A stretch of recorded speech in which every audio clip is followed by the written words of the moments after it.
မင်္ဂလာပါဒီကနေ့အတွက်နောက်ဆုံးရရှိထားတဲ့ကမ္ဘာထိပ်တန်းသတင်းတွေနဲ့ပြည်တွင်းသတင်းထူးတွေကိုနှစ်သစ်ရေဒီယိုကနေတင်ဆက်ပေးသွားမှာဖြစ်လို့နားဆင်ပေးကြပါရှင်အမေရိကန်ဒေါ်လာအကြီးကျယ်လိုအပ်နေတဲ့စစ်တပ်ကပို့ကုန်ရငွေဒေါ်လာတွေကိုပေးသွင်းတာမရှိတဲ့ကုမ္ပဏီ289ခုနဲ့ပိုင်ရှင်စီးပွားရေးလုပ်ငန်းရှင်တွေကိုနာမည်ပြစည်ရေးကြေညာလိုက်ပြီးပြည်ပထွက်ခွာခွင့်ပိတ်ပင်တာနဲ့ဖမ်းဝရမ်းထုတ်တာတွေကိုလုပ်ဖို့ရှိနေပါတယ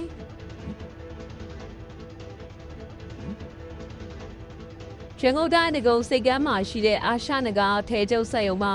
သားစာထုတ်ပေးမဲ့ငွေကျပ်3,300ကျော်ကိုနေကင်းကြောင်တော်တနက်ကိုင်တညဝင်းတိုက်သွားတာကြောင့်အထည်ချုပ်အလုပ်သမား800ကျော်လာစာမရပဲဖြစ်နေရပါတယ်။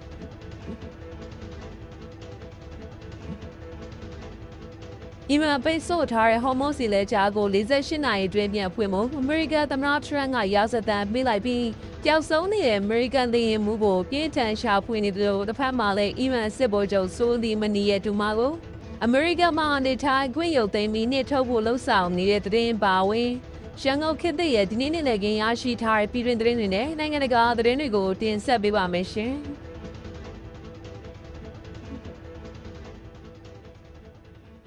ပထမဆုံးတင်ဆက်ပေးမယ့်သတင်းကတော့နိုင်ငံခြားသုံးငွေကြီးကျယ်လိုအပ်ချက်ရှိနေတဲ့ကျန်းဖက်စစ်ကောင်စီကပို့ကုန်ရငွေတွေကိုသတ်မှတ်ကာလအတွင်းပြန်လည်ပေးသွင်းမှုပြက်ကွက်ခဲ့တဲ့ကုမ္ပဏီပေါင်း289ခုနဲ့သူတို့ရဲ့ဒရိုက်တာအဖွဲ့ဝင်စီးပွားရေးလုပ်ငန်းရှင်တွေကိုနာမည်ပြစရင်ထည့်သွင်းလိုက်တယ်လို့စစ်ကောင်စီလက်အောက်ခံဘူဝဘန်ကရဲ့သစင်မနီကထုတ်ပြန်ကြေညာလိုက်ပါတယ်။အဲ့ဒီထုတ်ပြန်ချက်ထဲမှာနိုင်ငံတဲကိုနိုင်ငံခြားသုံးငွေဝင်ရောက်လာဖို့ပို့ကုန်ရငွေတွေကိုအဓိကထားထိန်ချုပ်နေပြီးနိုင်ငံခြားသုံးငွေစီမံခန့်ခွဲမှုဥပဒေပုံမှာရဆိုပြီးအာရှနိုင်ငံတွေကိုတင်ပို့ရင်20ရက်အတွင်းတခြားနိုင်ငံတွေကိုတင်ပို့ရင်တော့ရက်ပေါင်း60အတွင်းရငွေတွေကိုဗန်စင်းတွေကိုမပြတ်မကွက်ထည့်သွင်းရမယ်လို့ပြဋ္ဌာန်းထားပါတယ်။အခုနာမည်ပြောစရင်သွင်းခံရတဲ့ကုမ္ပဏီ289ခုဟာ2021ခုနှစ်ဇန်နဝါရီလ1ရက်နေ့ကနေ2025ခုနှစ်မတ်လ31ရက်နေ့ထိအဲ့ဒီကာလအတွင်းမှာပို့ကုန်တင်ပို့ခဲ့ပေမဲ့လည်းရောင်းဝယ်တွေပြန်လဲဝင်ရောက်ဖို့ပြက်ကွက်ခဲ့ကြသူတွေဖြစ်တယ်လို့သိရပါတယ်။အဲ့ဒီပြင်ဘူဘန်ရဲ့ထုတ်ပြန်ချက်မှာ2026ခုနှစ်မတ်လ26ရက်နေ့စီစဉ်ချက်အရပို့ကုန်ရငွေပြန်လဲဝင်ရောက်ဖို့ကြံရှိတဲ့ပူးတွဲပါကုမ္ပဏီ289ခုဟာတမတ်ချက်တွေကိုလိုက်နာတာမရှိအကြောင်းကုမ္ပဏီနဲ့ကုမ္ပဏီရဲ့ဒရိုက်တာအဖွဲ့ဝင်တွေကိုနာမည်ပြစရင်ထည့်သွင်းထားရတယ်လို့ဆိုပါတယ်။အဲ့ဒီအပြင်ဘူဘန်ရဲ့ထုတ်ပြန်ချက်မှာ2026ခုနှစ်မတ်လ26ရက်နေ့စီစဉ်ချက်အရပို့ကုန်ရငွေပြန်လဲဝင်ရောက်ဖို့ကြံရှိတဲ့ပူးတွဲပါကုမ္ပဏီ289ခုဟာတမတ်ချက်တွေကိုလိုက်နာတာမရှိအကြောင်းကုမ္ပဏီနဲ့ကုမ္ပဏီရဲ့ဒရိုက်တာအဖွဲ့ဝင်တွေကိုနာမည်ပြစရင်ထည့်သွင်းထားရတယ်လို့ဆိုပါတယ်။အဲ့ဒီဥပဒေအရပြမှုထင်ရှားရေးထောင်ဒဏ်တစ်နှစ်အထိဖြစ်စေငွေဒဏ်ဖြစ်စေချမှတ်ခံနိုင်ရတယ်လို့လက်ရှိမှာစစ်ကောင်စီအနေနဲ့သူတို့ကိုပြည်ပထွက်ခွာခွင့်ပိတ်ပင်တာနဲ့ဖမ်းဝရထုတ်တာတွေထိပါပြုလုပ်ဖို့ကိုပြင်ဆင်နေတယ်လို့သတင်းမြစ်တွေရသိရပါတယ်။ UMSCCI ရဲ့အဖွဲ့ဝင်စီးပွားရေးသမားတဦးကပြောတာကတော့ပို့ကုန်ရငွေပြတ်မှတ်သွင်းရင်ပထမပို့ကုန်သွင်းကုန်လိုင်စင်မှတ်ပုံတင်လက်မှတ်ပိတ်သိမ်းတာကုမ္ပဏီမှတ်ပုံတင်ဖြတ်သိမ်းတာကုမ္ပဏီဒရိုက်တာအဖွဲ့ကိုနာမည်ပြစရင်ကြီးညာတာဘဏ်အကောင့်တွေပိတ်တာပြည်ပထွက်ခွာခွင့်ပိတ်တာနဲ့တရားရုံးကနေဖမ်းဝရမ်းထုတ်တာတွေကဆင်းဆင်းသွားတာဖြစ်ပြီးတကယ်တော့ပို့ကုန်ရငွေပြန်သွင်းရတဲ့စနစ်ကနိုင်ငံတကာမှာရောဈေးကွက်စီးပွားရေးမှာပါမရှိတော့ပဲဒီမှာကအာဏာနဲ့ထိန်းချုပ်တဲ့စီးပွားရေးဖြစ်နေတာလို့ရှင်းပြပါရယ်စစ်ကောင်စီကပြီးခဲ့တဲ့ကာလတွေကလည်းစီးရင်ရှင်းလေးဖို့ပြက်ကွက်တဲ့ကုမ္ပဏီတချို့ကိုပုဂ္ဂိုလ်တွင်းကိုမှတ်ပုံတင်လက်မှတ်တွေပိတ်သိမ်းတာနဲ့အရေးအမှုတွေစတင်ပြုလုပ်ခဲ့ပြီးနာမည်ပြစည်ကြီးညာတာပြည်ပထွက်ခွာခွင့်ပိတ်ပင်တာနဲ့ဖမ်းဆီးထောင်ချတာတွေကိုလှုံ့ဆော်ခဲ့ပါတယ်။ဒါအပြင်ပုဂ္ဂိုလ်တင်ပို့သူတွေအနေနဲ့ပုဂ္ဂိုလ်တင်ပို့တာကနေရရှိတဲ့ပုဂ္ဂိုလ်ရငွေပမာဏရဲ့1.5ရာခိုင်နှုန်းကိုစစ်တပ်လက်ခံဗန်နေယူစီကိုအနှံပြီးမြန်မာကျန်းငွေနဲ့လဲလှယ်ဆောင်ရွက်ဖို့စစ်တပ်ကအခုနှစ်ဇန်နဝါရီလအတွင်းမှာညွှန်ကြားချက်ထုတ်ပြန်ထားပါတယ်ရှင်။ရန်ကုန်တိုင်းဘက်ကသတင်းကိုကြည့်အောင်ပါရန်ကုန်တိုင်းဒဂုံစိတ်ကမ်းမြို့နယ်ကနောင်မင်းသားကြီးလမ်းမပေါ်မှာရှိတဲ့အာရှနဂါထဲကျုပ်ဆက်ယုံမှာမနေ့ကဧပြီလ4ရက်နေ့လစာထုတ်ရမှာတနက်ကင်ဆောင်ထားတဲ့အမျိုးသား2ဦးကဝင်းရောက်သမားတိုက်မှုဖြစ်ပွားခဲ့ပြီးအလုပ်သမားတွေအတွက်ပြင်ဆင်ထားတဲ့လစာငွေကျပ်3,300ကျော်ပါသွားတယ်လို့ဆက်ယုံပိုင်ရှင်ကရန်ကုန်ခေတ်သစ်ကိုပြောပါရယ်မနေ့ကမနက်7:00နာရီခွဲဝန်းကျင်ချိန်မှာဆိုင်ကယ်စီးလာတဲ့ပျောက်ကြားစစ်ဝစ်ဆောင်တဲ့မျိုးသား2ဦးဟာစိတ်ယုံကိုရောက်ရှိလာပြီးလုံခြုံရေးဝန်ထမ်းကိုတနက်နဲ့ချိန်ကစိတ်ယုံလေးကိုအတင်းအဓမ္မဝင်ရောက်လာခဲ့တာပါ အဲ့ဒီနောက်ရုံငန်းတွေကငွေကိုင်းစရင်မရှိကနေအလုပ်သမား800ကျော်အတွက်ပြင်ဆင်ထားတဲ့လားစာငွေတွေနဲ့ရှိသမျှငွေကြေးတွေစုစုပေါင်းငွေကျပ်3,000ကျော်ကိုအိတ်ထဲကိုစုထည့်ခိုင်းကယူဆောင်သွားခဲ့တာလို့သိရပါတယ်။ဒါအပြင်အဲ့ဒီစက်ရုံဝင်းအတွင်းတခြားထဲကျုပ်စက်ရုံ2ရုံရှိပြီးတ냐နေဦးကစက်ရုံနောက်ဖက်ပေါက်ကနေတဆင်ဝင်ရောက်လာခဲ့တာဖြစ်ကငွေရယူဆောင်ပြီးရဲ့နောက်ရုံငန်းတဲကမျိုးသမီးဝန်ထမ်းတွေကိုခန်းထဲမှာပိတ်လောင်ထားခဲ့ပြီးဆိုင်ကယ်နဲ့ချက်ချင်းမောင်းနှင်ထွက်ပြေးသွားခဲ့ကြပါတယ်။အဲ့ဒီပြင်မနေ့ကအဲ့ဒီစက်ရုံရဲ့လားစာထုတ်ရဖြစ်ပြီးအလုပ်သမားတို့ကိုပြန်ညလားစာငွေ4သိန်းခန့်စီရရှိဖို့ရှိပေမဲ့လည်းအခုလိုတ냐တိုက်ခံမှုကြောင့်စက်ရုံဘက်ကလားစာပေးချေမှုကိုဆိုင်းငံ့လိုက်ရတဲ့အတွက်အလုပ်သမား800ကျော်မှမနေ့ကလားစာမရရှိခဲ့ကြပါဘူး။အဲ့ဒီလားစာငွေတွေကိုလာမဲ့တနင်္လာနေ့ဓမ္မမို့အစဉ်ပြေမဲ့ရမှသာပြန်လည်ထုတ်ပေးနိုင်တော့မယ်ဆိုတာကိုသိရပါတယ်။အဲ့ဒီလိုတ냐တိုက်မှုတွေပြီးမှမျိုးသမီးအလုပ်သမားတွေကိုအိမ်ပြန်လွတ်ခဲ့ပေမဲ့လည်းအညိုသားအလုပ်သမားတချို့နဲ့စက်ရုံတာဝန်ရှိသူတွေကိုတော့စစ်ဆေးမေးမြန်းမှုအတွက်စစ်ကောင်စီဘက်ကဆက်လက်ထိန်းသိမ်းထားပါတယ်။ရန်ကုန်မြို့ရဲ့စက်မှုဇုံနေမီတစ်ခုမှာနေကင်းကြောင်တောင်တနက်ကဓမြတိုက်မှုဖြစ်ပွားခဲ့တာကဆီယနာသိမ်းပြီးရဲ့နောက်ပိုင်းလုံခြုံရေးစိုးဝါးနေမှုကိုပြသနေပြီးရန်ကုန်ပါဝင်မြို့ကြီးတွေမှာအခုလိုလူရဲ့ဓမြတိုက်မှုတွေကနေ့စဉ်နဲ့အများဖြစ်ပွားနေတယ်လို့ပြည်သူတွေကပြောကြပါရရှင်။ကချင်ပြည်နယ်ဘက်ကိုကြည့်အောင်ပါ။ကချင်ပြည်နယ်ဖားကန့်မြို့မှာရှိတဲ့အကြမ်းဖက်စစ်တပ်ဗျူဟာကုန်းမနေ့ကညနေပိုင်းမှာဒရုန်းနဲ့ထပ်မံတိုက်ခိုက်ခံရပြီးထိခိုက်မှုရှိရာကြောင်းလက်နက်ကြီးတွေနဲ့ပြန်လည်ပစ်ခတ်နေတယ်လို့ဒေသသတင်းရင်းမြစ်ကရန်ကုန်ခေတ်သစ်ကိုပြောပါရယ်။မနေ့ကဧပြီလ4ရက်နေ့ညနေပိုင်းမှာဖားကန့်မြို့မှာရှိတဲ့ကျန်းဖက်စစ်တပ်တပ်ဆွဲထားတဲ့ဗျူဟာကုန်းကို KIA ပူပေါက်တပ်ကဒရုန်းနဲ့ထပ်မံဘုံကျဲတိုက်ခိုက်ခဲ့ရကြောင်းစစ်တပ်ဘက်ကထိခိုက်မှုရှိတဲ့အတွက်လက်နက်ကြီးတွေနဲ့ပြန်လည်ရန်တပ်ပစ်ခတ်နေတယ်လို့ဒေသသတင်းရင်းမြစ်ကဆိုပါရယ်။အဲ့လိုမျိုးပဲဧပြီလ3ရက်နေ့ကလည်းဗျူဟာကုန်းပေါ်ကို KIA ပူပေါက်တပ်ကလက်နက်ကြီးဒရုန်းတွေနဲ့ပစ်ခတ်တိုက်ခိုက်ခဲ့ရကြောင်းဘုံတွေကြားရောက်ပေါက်ကွဲခဲ့ပြီးမိလောင်ခဲ့ပါသေးတယ်။ပြီးခဲ့တဲ့ဧပြီလ2ရက်နေ့ကလည်းကျန်းဖက်စစ်တပ်တပ်ဆွဲထားတဲ့ဖားကန့်မြို့မော်ဝါနီးမှာရှိတဲ့စစ်စခန်းတွေတပြိုင်နက်ထိုးစစ်ဆင်တိုက်ခိုက်ခဲ့ပြီးမော်ဝါတင်ကြိုင်နီးမှာရှိတဲ့ကာကင်စကန်3ခုကိုတင်ပိုင်နိုင်ခဲ့ပါတယ်။အဲ့လိုစခန်းတွေလလို့လိုက်ရတဲ့အတွက်စစ်တပ်က2ရက်ဇက်တိုင်းလေရင်တွေနဲ့ဇက်တိုက်ဘုံကျဲတိုက်ခိုက်နေတယ်လို့သိရပါတယ်ရှင်။မကွေးတိုင်းဘက်ကသတင်းတွေကိုတင်ဆက်ပေးပါမယ်။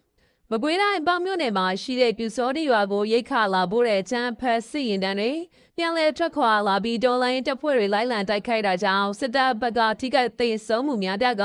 ကား3စီးထက်မနည်းပျက်စီးခဲ့တယ်လို့စိတ်ဖြူပြောက်ကြားတကူတော်ကြားဆို LDL ပြည်သူ့ကာကွယ်တပ်ရဲ့ကိုကြားဆိုကရန်ကုန်ခေတ်သစ်ကိုပြောပါရယ်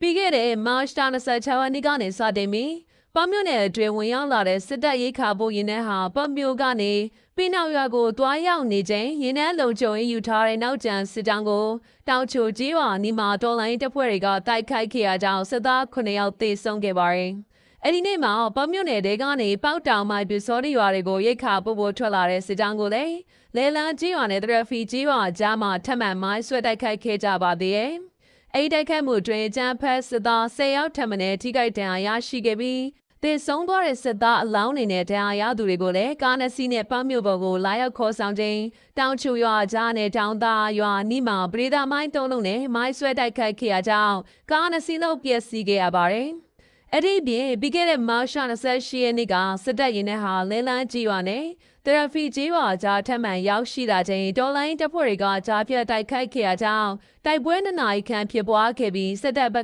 ကသေဆုံးသူများပြားက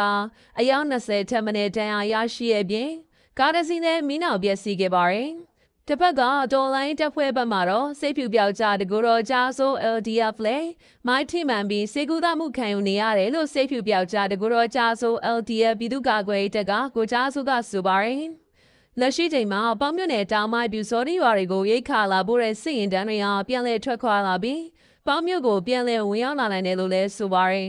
အခုလိုတိုက်ခိုက်မှုတွေကိုပေါင်မြို့နယ်ဘက်ကပါမြိုင်မြို့နယ်ဘက်ကပါစိတ်ဖြူမြို့နယ်ဘက်ကပါစိတ်ဖြူပြောက်ကြားတကူတော်ကြားဆို LDF မိုင်းသမားနဲ့ MGY PDF တို့ပူးပေါင်းဆောင်ရွက်ခဲ့တာလို့သိရပါရရှင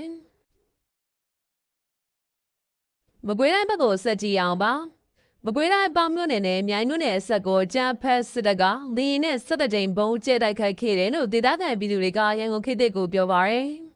မနေ့ကဧပြီလ4ရက်နေ့နေ့လယ်2:15မိနစ်ခန့်ကနေစပြီး 53မိနစ်ခန့်အချိန်ထိမိထီလာရှန်တဲကနေတက်လာတဲ့ Jet Fighter 2 စီးမကွေးနေတက်ကနေတက်လာတဲ့ Jet Fighter 3 စီးကမြိုင်ညွန့်နယ်နဲ့ပေါင်းမြို့နယ်ဆက်ကိုလေကြောင်းတိုက်ခိုက်မှုဆက်သက်ချိန်ပြုလုပ်ခဲ့ရကြောင်းပြည်သူတွေထိခိုက်မှုခြေအနေနဲ့နေအိမ်တွေပျက်စီးရာရှိမရှိကိုတော့အတည်ပြုနိုင်တာတော့မရှိသေးပါဘူး။ဒါအပြင်ပြည်သူတွေအနေနဲ့လေကြောင်းအနေနဲ့စစ်ကြောင်းသတင်းတွေကိုသတိပြုနေထိုင်မှုပြောချင်ပါတယ်လို့ဒေသခံပြည်သူတို့ကဆိုပါတယ်။အဲ့ဒီပြင်ပြီးခဲ့တဲ့မတ်လ30ရက်နေ့မှာတနင်္သာရီမြို့နယ်ပဝေါဘိန်းတော်ကြီးရွာကိုအကြမ်းဖက်စစ်တပ်ကဒေခံဒရုန်းနဲ့ဆင်းနဲ့ဘုံကျဲတိုက်ခိုက်ခဲ့ရကြောင်းနေအိမ်တွေမိလောင်ပြကြခဲ့ရပါတယ်။ဒါအပြင်ဧပြီလ3ရက်နေ့မှာအကြမ်းဖက်စစ်တပ်ရဲ့ခမာရ956တရင်ကနေထွက်လာတဲ့စစ်ကြောင်းဟာတနင်္သာရီမြို့နယ်ကကြီးရွာတွေကိုမြေပြင်ကနေလည်းစစ်ကြောင်းထိုးဝင်ရောက်လာတယ်လို့ဒေသခံပြည်သူတွေကပြောပါတယ်။လက်ရှိချိန်မှာအကြမ်းဖက်စစ်တပ်စစ်ကြောင်းဟာကြီးရွာနီးမှာရှိတဲ့တောလမ်းတွေကနေစစ်ကြောင်းထိုးနေပြီးပြည်သူတွေစိုက်ပျိုးရေးလုပ်ငန်းခွင်တွေမသွားရောက်နိုင်ပဲရွာလုံးကျွတ်ထွက်ပြေးသိမ်းရှောင်နေရပါတယ်။ဒါအပြင်စစ်တပ်စစ်ကြောင်းကပြည်သူတွေကိုလူသားတိုင်းဖြည့်ပြုလုပ်ဖမ်းဆီးတာတော့မရှိသေးပေမဲ့လည်းဖမ်းဆီးခံရမှာကိုစိုးရိမ်တာကြောင့်ရွာလုံးကျွတ်သိမ်းရှောင်နေရတယ်လို့ဒေသခံပြည်သူတို့ကပြောပါရရှင်။မကွေးတိုင်းဘက်ကသတင်းကိုပဲဆက်လက်တင်ဆက်ပေးပါမယ်။မကွေးတိုင်းမြိုင်မြို့နယ်နဲ့ပေါင်းမြို့နယ်ဆက်မှာရှိတဲ့ဖလန်ကားရင်နံမြေကိုတပတ်အတွင်းကြီးကြပ်ရေးဖွဲ့ကစီမံခန့်ခွဲသွားမယ်လို့ NUG ဆိုရထုတ်ပြန်ချက်နဲ့ဒေါ်လာသတင်းမြစ်တွေရဲ့ပြောကြားချက်အရသိရပါတယ်။ပြီးခဲ့တဲ့ဧပြီလ3ရက်နေ့မှာမြိုင်မြို့နယ်နဲ့ပေါင်းမြို့နယ်တွေကရင်နံတွင်းတွေနဲ့ပတ်သက်ပြီးအမျိုးသားညီညွတ်ရေးဆိုရတာဝန်ရှိသူတွေနဲ့မကွေးဖက်ဒရယ်ယူနစ်ကြားကလာဆိုရတာဝန်ရှိသူတွေကဒုတိယအကြိမ်အွန်လိုင်းကနေတွေ့ဆုံဆွေးနွေးခဲ့ပြီးတလောဖြစ်ပေါ်နေတဲ့အခြေအနေတွေကိုဖြေရှင်းနိုင်မဲ့သဘောတူညီမှုတွေရရှိထားတယ်လို့အသိပေးထားပါတယ်။ဒါအပြင်တပတ်အတွင်းရင်းနှံကော်မတီဖွဲ့မှဖြစ်ကပြည်ထောင်စုနဲ့မကွေးဖက်ဒရယ်ယူနစ်ကဘယ်သူတွေပါမလဲဆိုတာကိုတော့မသိရသေးပဲဆွေးနွေးနေဆဲဖြစ်ပြီးမြေပြင်မှာက MOD PDF ကစစ်စိန်လုံးမယ်လို့လည်းပြောနေတယ်လို့ဒေါ်လာသတင်းမိကဆိုပါတယ်။ဒါအပြင်ပကဖားနဲ့ PDF အချင်းချင်းတိုက်ဖို့အောက်ခြေရဲဘော်တွေကမလုပ်ကြပဲဒေသခံတွေကတော့ပကဖားကိုထောက်ခံကရင်းနှံတွင်းနေဆိုတာကဒေသခံတွေအတွက်အသက်အသမျှအရေးကြီးပါတယ်လို့ဒေါ်လာသတင်းမိကဆက်လက်ဆိုပါတယ်။အမျိုးသားညီညွတ်ရေးဆိုရပြည်ထောင်စုဝန်ကြီးချုပ်ရုံးပြည်ထောင်စုဝန်ကြီးဒေါက်တာစောဝေဆိုလျှက်စစ်နဲ့စွမ်းရည်ဝန်ကြီးဌာနပြည်ထောင်စုဝန်ကြီးဦးစိုးသူရထုံးဦးဆောင်တဲ့တာဝန်ရှိသူတွေမကွေးဖက်ဒရယ်ယူနစ်ကြားကာလာဆိုရဝန်ကြီးချုပ်ဒုဝန်ကြီးချုပ်နဲ့မကွေးဖက်ဒရယ်ယူနစ်လွှတ်တော်ကကိုယ်စားလှယ်တို့ဦးဆောင်တဲ့တာဝန်ရှိသူတွေပူးတွဲပြီးမကွေးဖက်ဒရယ်ယူနစ်ရင်းနှံနဲ့ရင်းနှံထွက်ပစ္စည်းများဆိုင်ရာကြီးကြပ်ရေးဖွဲ့ကိုဖွဲ့စည်းသွားမှာဖြစ်ပြီးအဲ့ဒီအဖွဲ့ကနေရင်းနှံမြေရင်းနှံလုပ်ငန်းတွေနဲ့ပတ်သက်တဲ့စီမံခန့်ခွဲမှုဆိုင်ရာကိစ္စရပ်တွေကိုကြီးကြပ်ဆောင်ရွက်သွားချဖို့ပြီးခဲ့တဲ့မတ်လ3ရက်နေ့စီဝေကအတည်ပြုဆုံးဖြတ်ခဲ့ကြတယ်လို့သိရပါတယ်။အဲ့ဒီအပြင်မကွေးဖက်ဒရယ်ယူနစ်ထဲကကာကွယ်ရေးဖွဲ့စည်းတွေကိုကဲမှုစနစ်တကျဖြစ်ဖို့အမှုခင်းတွေဖြည့်ရှင်းဆောင်ရွက်ဖို့လုံခြုံရေးနဲ့တရားဥပဒေစိုးမိုးရေးဆိုင်ရာကိစ္စရပ်တွေကိုလည်းမကွေးဖက်ဒရယ်ယူနစ်ဂျာကာလာစီမံဆိုင်ရာဥပဒေနဲ့အညီကောင်းဆောင်ပူးပေါင်းဆောင်ရွက်သွားကြဖို့ဆွေးနွေးဆုံးဖြတ်ခဲ့ကြတယ်လို့ NUG ဆိုရကထုတ်ပြန်ထားပါတယ်။အဲဒီလို NUG ဆိုရနဲ့မကွေးဖက်ဒရယ်ဂျာကာလာဆိုရတွေကြားအငင်းပွားနေတဲ့ဖလန်ကားရင်နံမြေကိုစစ်တပ်ကမနေ့ကဧပြီလ4ရက်နေ့နေ့လယ်2နာရီကျော်ခန့်မှာJet Fighter 9 စီးနဲ့ဘုံကျဲတိုက်ခိုက်ခဲ့ရကြောင်းPDF ရဲဘော်4ဦးကြာဆုံးခဲ့ရပြီး3ဦးဒဏ်ရာရရှိကပြည်သူတွေရောရဲဘော်တွေပါအားလုံးသတိဝရိယနဲ့နေထိုင်စေခြင်းနဲ့လို့ဒေသတော်လိုင်းသတင်းမိကဆက်လက်ဆိုပါရရှင်ဆက်လက်ပြပြပေးမယ့်သတင်းကတော့မတ်လစတုထပတ်အတွင်းကြံဖက်စစ်အုပ်စုကိုစွတ်ခွာကအနှင်းဝင်လာတဲ့စစ်သား3ဦးရှိပြီးတိုက်ပွဲအတွင်းစစ်တုံးပန်းအဖြစ်ကြံဖက်စစ်အုပ်စုလောက်ခံတပ်သား6ဦးကိုဖမ်းဆီးရမိခဲ့တယ်လို့ပြည်သူ့ဗန်နိုင်ကထုတ်ပြန်ထားပါတယ်အလင်းဝင်ရောက်လာတဲ့စစ်သားတွေကမကွေးဒေသမှာဖြစ်ပြီးတော့၃ဦးလုံးကအာတမစစ်သားစုလောင်းခံရသူတွေဖြစ်ပါတယ်။ဒါအပြင်တိုက်ပွဲအတွင်းစစ်တုံးပန်းအဖြစ်ကြံဖက်စစ်အုပ်စုလောက်ခံကြံဖက်စစ်သား3ဦးရဲတအုပ်နဲ့ပြည်သူ့စစ်2ဦးတို့စုစုပေါင်းတပ်သား6ဦးကိုဖမ်းဆီးရမိခဲ့တယ်လို့ပြည်သူ့ဗန်နိုင်စင်းမှာဖော်ပြထားပါတယ်။ဖမ်းဆီးရမိတဲ့ဒေသတွေကတော့စကိုင်းဒေသမှာကြံဖက်စစ်သား3ဦးနဲ့ရဲတအုပ်မကွေးဒေသမှာပြည်သူ့စစ်2ဦးတို့ရှိခဲ့တယ်လို့ဖော်ပြထားပါတယ်။2025ခုနှစ်ဇန်နဝါရီလကနေ2026ခုနှစ်မတ်လစတုထပတ်အထိအကြမ်းဖက်စစ်အုပ်စုဘက်ကအလင်းဝင်လက်နက်ချစစ်တုံးမှန်စုစုပေါင်း2992ယောက်ရှိခဲ့တယ်လို့ပြည်သူ့ဗန်နိုင်ကမှတ်တမ်းကောက်ယူထားပါရရှင်။နိုင်ငံတကာသတင်းတွေကိုတင်ဆက်ပေးပါမယ်။အမေရိကန်သမ္မတဒေါ်နယ်ထရန့်ကအရေးပါတဲ့ဟိုမုတ်စီလက်ကြားကိုလာမယ့်တနင်္လာနေ့နောက်ဆုံးထားပြီးပြန်ဖွင့်ပေးဖို့အတွက် အီရန်ဆိုရကို48နာရီရာဇသက်ထုတ်ပြန်လိုက်ပါတယ်။အီရန်ဘက်ကတော့ဒီချိန်ချမှုဟာမိုင်မဲတဲ့လောက်ရလို့ပြန်လဲတုတ်ပြန်ထားပြီးနှစ်ဖက်စီတင်းမာမှုဟာအမြင့်ဆုံးအခြေအနေကိုရောက်ရှိနေပါတယ်။၆ဘက်ထဲကိုရောက်ရှိလာတဲ့ဒီစစ်ပွဲအတွင်းအီရန်ဟာလုံးဝလဲကွဲဖြစ်နေပြီလို့သမ္မတထရန့်ကဆိုထားပေမဲ့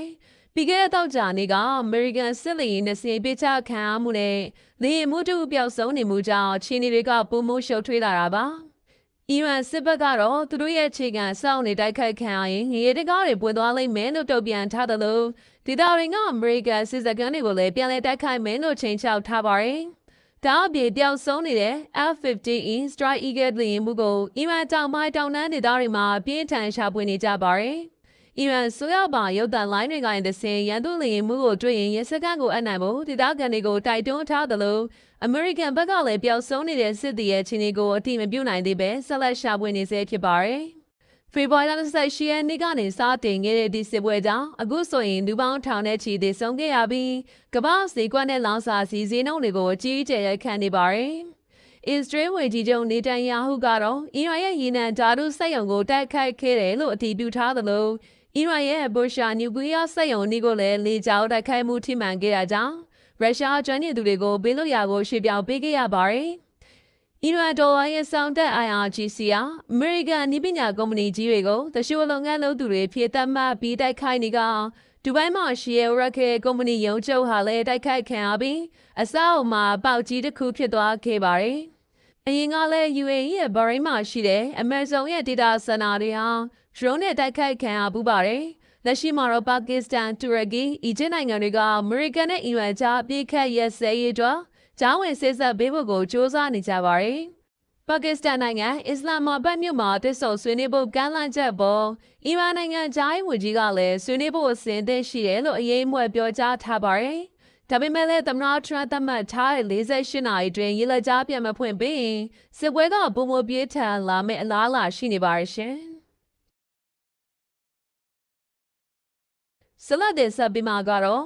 ့အီရန်ဒေါ်လာရဲ့ဆောက်တက်ခေါင်းဆောင်ဟောင်းကာဆမ်ဆိုလီမနီရဲ့ဒူမာတော်ဆက်သူနဲ့သူသမီးကိုအမေရိကန်မှာနေထိုင်ခွင့်ရုပ်သိမ်းလိုက်ပြီးနိုင်ငံတွေကနေနေထုတ်ဖို့လုပ်နေတယ်လို့အမေရိကန်နိုင်ငံသားဝန်ကြီးမာကိုရူဘီယိုကဒီနေ့မှပဲအတည်ပြုပြောကြားလိုက်ပါတယ်။ဖန်စီခံရသူကတော့ဟာမီဒီဆိုလီမနီအဖ်ရှာဆိုသူဖြစ်ပြီးသူသမီးနဲ့အတူပြီးခဲ့တဲ့တောက်ကြနေညကလေးကဖန်ခံထားရတာပါ။အခုတော့သူတို့ကိုလူဝင်မှုကြီးကြပ်ရေး ICE ကထိန်းသိမ်းထားပြီးပြည်내ဘေးဖို့ပြင်ဆင်နေရလဲဖြစ်ပါတယ်။နိုင်ငံခြားရေးဝန်ကြီးမာကိုရူဘီယိုကသူ့ရဲ့လူမှုကွန်ရက်မှာဒီတစ်ပတ်မှာအဖ်ရှာနဲ့သူသမီးရဲ့တရားဝင်နေထိုင်ခွင့်တွေကိုသူရုပ်သိမ်းလိုက်ပြီးအဖ်ရှာကအီရန်ဆိုရကိုလူသိရှင်ကြားအပိတ်ထောက်ခံသူဖြစ်တယ်လို့အမေရိကန်တွေကိုတိုက်ခိုက်တာကိုလည်းကွန်မြူခဲ့သူဖြစ်တာကြောင့်အမေရိကန်နိုင်ငံကိုအမေရိကန်စန့်ကျင်ရေးကြမ်းဖက်ဆိုရတွေခိုးလုံရနေရဖြစ်မခံနိုင်ပါဘူးလို့ပြောဆိုပါတယ်။အမေရိကန်နိုင်ငံသားရေးဌာနတွေဘက်ကလည်းအဖ်ရှာဟာလော့အေဂျင်နီးမှာဇင်ခံမိနေထိုင်နေပေမဲ့အမေရိကန်ကိုမှားစားတယ်လို့ခေါ်ဝေါ်ပြီးအီရန်အာဏာရှင်ဆိုရဘက်ကနေအတီအလင်းရက်တည်နေသူဖြစ်တယ်လို့ထုတ်ပြန်ထားပါတယ်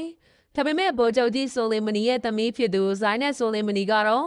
အခုဖန်ခံရတဲ့သူတွေဟာသူတို့မိသားစုနဲ့ဘာမှမတော်ဆက်တယ်လို့ဘာပတ်သက်မှုမှလည်းမရှိဘူးလို့အီရန်မီဒီယာတွေကလည်းသစင်ပြန်ညှိထားပါတယ်။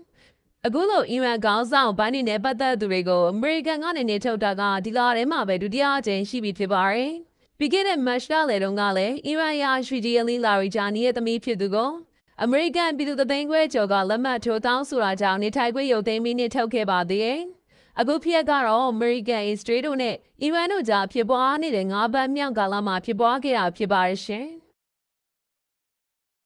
ဆက်လက်ပြပြပေးမယ့်သတင်းကတော့ဂျာမနီနိုင်ငံမှာပြီးခဲ့တဲ့ဇန်နဝါရီလ10ရက်နေ့ကနေစပြီးစစ်မှုထမ်းဥပဒေခင်မီစီအဥပဒေအသစ်ထွက်ပေါ်လာပါတယ်။ဒီဥပဒေအရအသက်18နှစ်ကနေ45နှစ်ကြားရှိတဲ့ဂျာမန်မျိုးသားတွေဟာဒီဘက်မှာ3လထက်ပိုပြီးကြာနေထိုင်မယ်ဆိုရင်စစ်တပ်စီကနေကြိုတင်ခွင့်ပြုချက်တောင်းခံရတော့မှာဖြစ်ပါတယ်။ရုရှားကယူကရိန်းကိုကြိုးကြောတိုက်ခိုက်ပြီးတဲ့နောက်ပိုင်းဥရောပရဲ့လုံခြုံရေးခြေနေကစိုးရိမ်စရာဖြစ်လာပါတယ်။ဒါကြောင့်ဂျာမနီကသူတို့ရဲ့ကာကွယ်ရေးအားကိုပြန်မြင့်တင်မှုစ조사နေရပါ။ဂျာမနီကာကွယ်ဝန်ကြီးဌာနပြောရေးဆိုခွင့်ရှိသူကတော့အရေးပေါ်အခြေအနေမျိုးကြုံလာရင်ဘယ်သူတွေကပြည်ပမှာရောက်နေတယ်လဲဆိုတာကိုအတိအကျသိထားဖို့လိုအပ်တာကြောင့်အခုလိုမှတ်ပုံတင်စနစ်ကိုလုပ်ရတာပါလို့ရှင်းပြထားပါတယ်။အရင်တုန်းကတော့ဂျာမနီနိုင်ငံကိုတိုက်ခိုက်ခံရတဲ့အခြေအနေမျိုးဒါမှမဟုတ်စစ်ပြင်ဆင်မှုလုပ်တဲ့အချိန်မျိုးမှာပဲအခုလိုပြည်ပထွက်ခွင့်တိုင်ကြားဖို့လိုတာပါ။ အခုဥပဒေသစ်အရတော့ငြိမ်းချမ်းနေတဲ့အချိန်မှာတော့3လထပ်ပို့သွားရင်ကြိုတင်ခွင့်ပြုချက်ယူရတော့မှာဖြစ်ပါတယ်။ဒီစီမင်းဟာစေအေးတိုက်ပွဲကာလတုန်းကလည်းရှိခဲ့ဘူးပေမဲ့လက်တွေ့မှာတော့တိတ်ပြီးတော့3နှစ်3ထားမရှိခဲ့ပါဘူး။ဂျာမနီဟာ2017ခုနှစ်ကတည်းကတရားဓမ္မစစ်မှုထမ်းစနစ်ကိုဖျက်သိမ်းခဲ့တာပါ။အခုဥပဒေကလည်းစေတနာဝန်ထမ်းစစ်မှုထမ်းစနစ်ကိုပဲအားပေးတာဖြစ်ပါတယ်။ဒါပေမဲ့အသက်16နှစ်ပြည့်တဲ့သူတိုင်းစီကိုစစ်ထဲဝင်ဖို့စိတ်ဝင်စားသလားဆိုတဲ့မေးခွန်းတော်တွေပို့မှာဖြစ်တယ်လို့2020ခုနှစ်ဇူလိုင်လကနေစပြီးစစ်မှုထမ်းဖို့ကျန်းမာရေးနဲ့ကြံ့ခိုင်မှုရှိမရှိစစ်ဆေးမှုတွေကိုလည်းမဖြစ်မနေခံရတော့မှာပါတကယ်လို့စစ်သားဝင်တဲ့ဥယျာဉ်နဲ့ပါနေမယ်ဆိုရင်တော့အတင်းအဓမ္မစစ်မှုထမ်းခိုင်းတဲ့စနစ်ကိုပြန်ကျင့်သုံးဖို့စဉ်းစားလာနိုင်ပါတယ်ဒီဥပဒေထွက်လာပြီးရဲ့နောက်မှာလူငယ်တွေကြားထဲမှာကန့်ကွက်မှုတွေကြီးကျယ်ရှိနေပါတယ်ဂျာမနီဝန်ကြီးချုပ်ဖရိုင်ဒရစ်မတ်ကတော့ဂျာမန်စစ်တပ်ကိုဥရောပမှာအင်အားအကောင်းဆုံးစစ်တပ်ဖြစ်အောင်ပြန်လည်တည်ဆောက်သွားမယ်လို့ကတိပြုထားပါတယ်။သူတို့ရဲ့ရည်မှန်းချက်ကလက်ရှိစစ်သည်အား3,800,000ကနေ2035ခုနှစ်မှာ2,600,000အထိတိုးမြင့်ဖို့ဖြစ်ပါရဲ့ရှင်။အခုနောက်ဆုံးတင်ဆက်ပေးမယ့်သတင်းကတော့ကျူးဘာအစိုးရဟာလူသားချင်းစာနာထောက်ထားမှုဆိုင်ရာထိမ်းမှတ်အနေနဲ့အကျဉ်းသားပေါင်းအယောက်2010ကိုလွန်ငင်းချမ်းသာခွင့်ပေးလိုက်တယ်လို့ဒီနေ့မှကြေညာလိုက်ပါတယ်။ဒါဟာအမေရိကန်ဘက်ကကျူးဘာကောင်းဆောင်တွေပေါ် PR တွေ dress တိုးမြင့်နေချိန်မှာထပ်ပေါ်လာတဲ့လုပ်ရတစ်ခုလည်းဖြစ်ပါတယ်။အခုလိုကျဉ်းသားအမြောက်များလုပ်ပေးတာကသမ္မတထရန့်ဆိုရရဲ့ဆွေးနွေးမှုတွေလုပ်နေချိန်တွင်အခုနှစ်ထဲမှာပဲဒုတိယအကြိမ်မြောက်လုပ်ပေးတာဖြစ်ပြီးဆယ်စုနှစ်တစ်ခုအတွင်းအများဆုံးလုပ်ပေးမှုတွေကတစ်ခုလည်းဖြစ်ပါတယ်။ကျူးဘာဆိုရပါသတင်းစာတွေမှာတော့အကျဉ်းသားတွေရဲ့ပြည်မှုကျူးလွန်ပုံထောင်ထဲကအကျဉ်းစာရိတ္တနဲ့ကျန်းမာရေးချင်းတွေကိုတေချာစီစစ်ပြီးမှလုပ်ပေးတာလို့ဖော်ပြထားပါတယ်။အမေရိကန်သမ္မတဒေါ်နယ်ထရန့်အစိုးရကတော့ဒီလိုငြိမ်းချမ်းသာခွင့်ထဲမှာနိုင်ငံရဲ့အကျဉ်းသားတွေပါမပါဆိုတာကိုတည်တည်ချာချာစောင့်ကြည့်သွားမယ်လို့ဆိုထားပါတယ်။အိမ်ဖြူတော်ပြောရေးဆိုခွင့်ရှိသူတို့ကတော့ဘယ်နေရာလို့မလဲဆိုတာမရှင်းလေးသေးပေမဲ့မတရားဖန်ဆီးခံထားရတဲ့ကျူးဘာမျိုးချီရာနဲ့ချီရဲ့သူတွေကိုချက်ချင်းလုပ်ပေးဖို့ဆက်လက်တောင်းဆိုသွားမယ်လို့ပြောပါတယ်။ကျူးဘာဆိုရကတော့သူတို့ဟာအမေရိကန်ရဲ့ဖိအားကြောင့်အခုလိုလုပ်တာမဟုတ်ဘူးလို့ညင်းဆိုထားပေမဲ့လက်ရှိမှာဝါရှင်တန်ရဲ့ဆယ်စုနှစ်နဲ့ချီရဲ့ပြင်းထန်ဆုံးဖိအားပေးမှုကိုခံနေရတာပါ။ဇန်နဝါရီလကနေစပြီးအမေရိကန်ကကျူးဘာကိုရင်းနှီးတင်သွင်းခွင့်ပိတ်ဆို့ထားကြောင်းကျူးဘာတကြုံလုံးမှာစွမ်းရည်ပြတ်လတ်မှုတွေဖြစ်နေပါတယ်။လေကြောင်းလိုင်းနဲ့ဘတ်စကားတွေရက်ကုန်သလိုစေယုံတွေမှာတော့ဝန်ဆောင်မှုပေးဖို့ခက်ခဲနေပြီးခဲ့တဲ့လထဲမှာတနိုင်ငံလုံးအမောင်ကျသွားတဲ့ဖြစ်စဉ်တစ်ကြိမ်တော့ဖြစ်ပွားခဲ့ပါတယ်။ကျွမ်းကျင်သူတွေကတော့အခုလိုအချင်းသားအမြောင်များလွတ်ပေးတာဟာအမေရိကန်နဲ့ကျူးဘာဆိုရကြောင်းဆွေးနွေးမှုတွေတိုးတက်နေတဲ့လက္ခဏာဖြစ်နိုင်တယ်လို့ယူဆနေကြပါတယ်။မိုင်ယာမီတက္ကသိုလ်ကပေါမောက္ခတူကတော့ဒါဟာဆိုရတစ်ခုကြောင့်ဆွေးနွေးမှုတွေရှေ့ဆက်နေပြီးဆိုတဲ့ချက်ပြမှုတစ်ခုပါပဲလို့သုံးသပ်ထားပါတယ်။ဒါအပြင်ဟာဗာနာမြို့ပြင်ကလာလီမာထောင်ကနေလွတ်မြောက်လာသူတွေကိုသူတို့ရဲ့မိသားစုဝင်တွေကဝမ်းသာအားရကြိုဆိုခဲ့ကြပါတယ်။ဒါပေမဲ့တိုက်ခံဖွဲ့တွေကတော့ကျူးဘာဆိုရဟာနိုင်ငံကျင်းသားရှိတယ်ဆိုတာကိုဝန်မခံချင်တာကြောင့်အခုလိုလူသားချင်းစာနာမှုခေါင်းစဉ်တက်ပြီးအကုန်ရောလွတ်ပေးတာလို့ဝေဖန်နေကြပါတယ်။လက်ရှိမှာတော့ရုရှားကကျူးဘာကိုဒုတိယမြောက်ရေနံတင်သင်္ဘောဆေလို့နေပြီးသမ္မတထရန့်ကလည်းရုရှားသင်္ဘောတွေဝင်ခွင့်ရဖို့ပိတ်ဆို့မှုကိုအနည်းငယ်ဖြေလျှော့ပေးထားတာကြောင့်ကျူးဘာဆိုရအတွက်ကတော့အသက်ရှူနေတဲ့ခြောင်သွားမဲ့အနေအထားမျိုးရှိနေပါရဲ့ရှင်။